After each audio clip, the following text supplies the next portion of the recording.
सध्या हे दृश्य पाहतोय नागपुरातून, ज्या ठिकाणी भाजपाकडून हे जोरदार शक्ती प्रदर्शन सुरू आहे। नितीन गडकरी आज उमेदवारी अर्ज दाखल करणार आहेत आणि त्याआधी मोठ्या प्रमाणात रॅली निघालेली आहेत।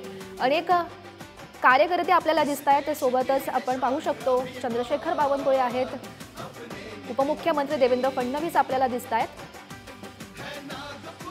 लोकसभेच्या पहिल्या टप्प्यातील उमेदवारी अर्ज भरण्याचा आज शेवटचा दिवस आहे आणि नागपूरमधील उमेदवार असलेले नितीन गडकरी हे आज उमेदवार अर्ज दाखल करणार आहेत आणि त्याआधी मोठ्या प्रमाणात रॅली निघालेली आहे। आपण पाहू शकतो अनेक कार्यकर्ते आपल्याला दिसतायत हातात झेंडे घेऊन। सोबतच जोरदार घोषणाबाजी या ठिकाणी सुरू आहे।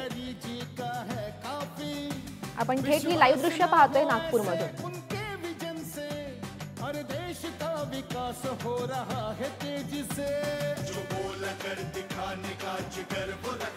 तर उमेदवारी अर्ज दाखल करण्याआधीची ही दृश्य आहेत, ज्या ठिकाणी भाजपाकडून हे जोरदार शक्ती प्रदर्शन केलं जात आहे।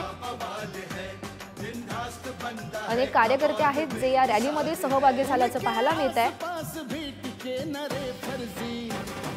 सोबतच अनेक नेते सुद्धा या रॅलीमध्ये सहभागी झालेले आहेत। आपण ही गर्दी पाहू शकतो। मोठ्या संख्येने खरं तर भाजपाचे कार्यकर्ते आहेत ते या ठिकाणी जमलेले आहेत, रॅलीमध्ये सहभागी झालेले आहेत।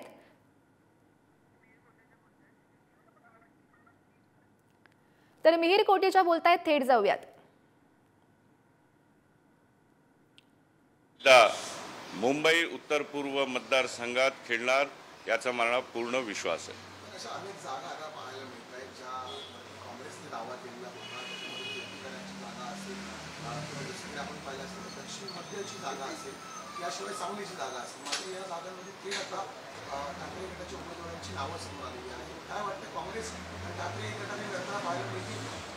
हे बघा, त्यांची अलायन्स कधीही नॅचरल नव्हती आणि आज जे लिस्ट बाहेर आलेली आहे शिवसेना उबाठाची, तर आपण बघितली आहे की कुठे नाही तर कुठे हे उबाठा गट बाळासाहेबांची जी शिवसेनाची परंपरा होती त्याच्यातनं डायव्हर्ट होताना आपण बघतोय।